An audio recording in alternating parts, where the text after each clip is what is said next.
자, 이제 고려 말기에 무신정권 시기입니다. 이제 경찰 조직. 방금 직전 영상에서는 경호에 초점을 둔 건데, 이거는 경찰 조금 더 크게 이제 논문을 본 겁니다. 역시 굉장히 흥미롭게 읽었던 논문이고요.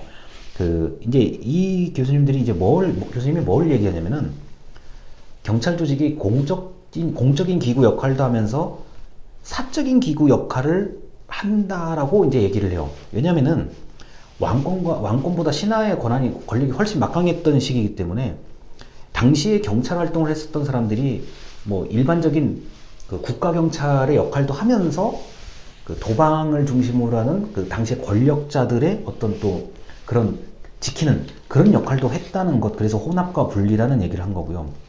이제 중방 체제에서 도방 체제로 이제 옮겨가면서 이제 흔히 말해서 우리가 역사책에 나오는 뭐 국정농단, 뭐 혼란스러움, 권력의 남용, 그 다음에 이제 사병화를 얘기한 건데요. 이게 어떤 서양의 다른 역사도 아마 마찬가지일 거라고 생각을 하는데, 이 신하의 권력이 강해지다 보면은, 자, 특정한 신하 쪽으로 완전히 확 쏠리는 경우도 있지만, 또 그에 또 반해서 나는 저 사람보다는 예를 들어서요, 뭐 나는 저 정승보다는 이쪽 사람 쪽에 나는 좀 따라가야 되겠다. 그러면 이제 신하들끼리도 이제 권력이 양분되고 뭐 3분되고 4분되는 이런 이제 분위기가 형성이 되잖아요. 그러다 보면은 아무래도 기본적인 행정 체제 또는 기본적인 백성의 삶이 좀 상당히 뒤로 밀릴 수밖에 없는 거고요. 제가 다시 한번 말씀드리지만, 밀리면 죽는 거예요. 나는 예를 들어서 이 정승에 나는 이 줄에 있는데, 우리 밀리면 나도 죽고 내 가족도 죽고 재산까지 다 끝난다. 이랬었기 때문에 뭐 당연히 어떤 식으로든지 자신과 자신의 모시는 사람, 그리고 높은 사람 입장에서는 자기가 거느리고 있는 사람을 지켜야 되는 거예요. 자, 그러다 보니까 이제 사병화가 강하게 될 수밖에 없는 거죠. 그다음에 이제 별초, 뭐 삼별초로 잘 알고 있는 이 별초는 이제 특별한 부대를 얘기를 하죠. 특별한 부대고 용감한 군인들이에요. 항상 전투에서 선봉에 서서 내가 뭔가를 하겠다라고 하는 이런 사람들을 가려 뽑은 거고요. 다만 이런 별초 조직은 이제 치안 유지를 하면서 일반 경찰 활동을 하면서 어떤 특수한 상황이 되면 바로 전투를 할 수 있는 이른바 특공대 조직이라고 보시면 가장 이해하기 쉽습니다. 그래서 이제 이 논문에서는 공병이냐 사병이냐에 대한 논쟁을 좀 소개를 해요. 당시에 이런 사람들이, 이런 별초와 같은 조직들이 공병이냐 사병이냐를 가지고 논쟁하는 걸 이제는 좀 소개를 하고요. 자, 이제 이분의 결론이 이거죠. 일단은 사병화된 공병이다라고 해요. 분명히 공병의 성격을 가지고 있는데, 공병인데 이제 이게 신하들이 이제 서로 이렇게 좀 권력을 다 이제 권력 투쟁을 하다 보니까 요렇게도 쓰고 요렇게도 쓰고 이런 의미예요.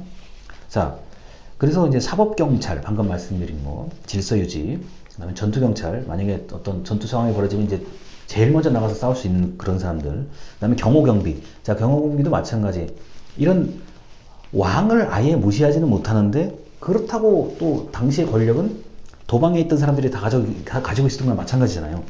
그래서 굉장히 이 당시에 이 별초에 해당됐던 이 대원들은 혼란스러웠을 수도 있을 것 같아요. 내가 지금 누구의 편이냐, 내가 누구를 위해서 일하고 있냐, 이런 생각도 분명히 들었을 건데, 이게 이제 이런 성격이 다 혼합이 되다 보니까 굉장히 복잡했다라고 이제 얘기를 한 거고요.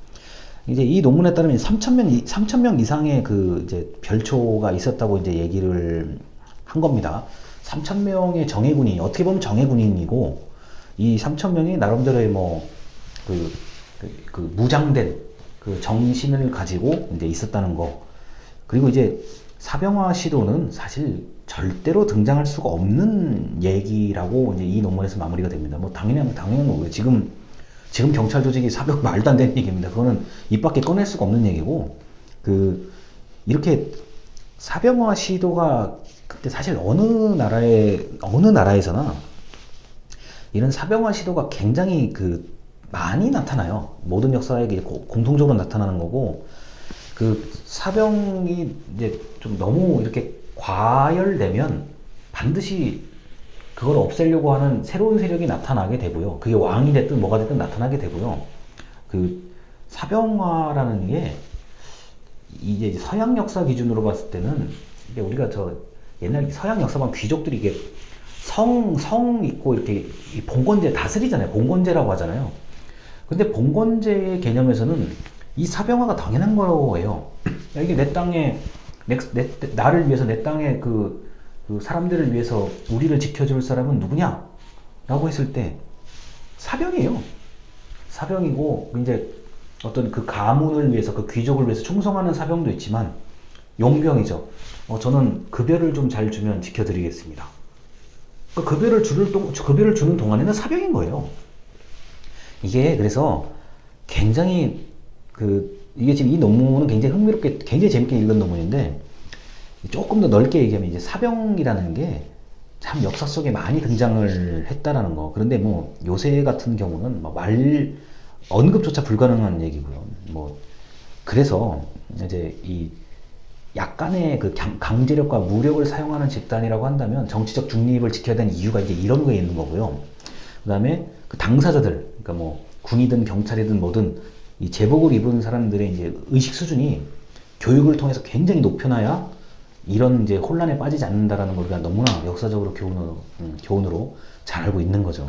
자, 그래서 이렇게 고려 말기까지의 얘기가 이제 아주 재밌게 경찰과 경호 쪽에서 논문이 나왔다는 것을 말씀을 드리겠습니다.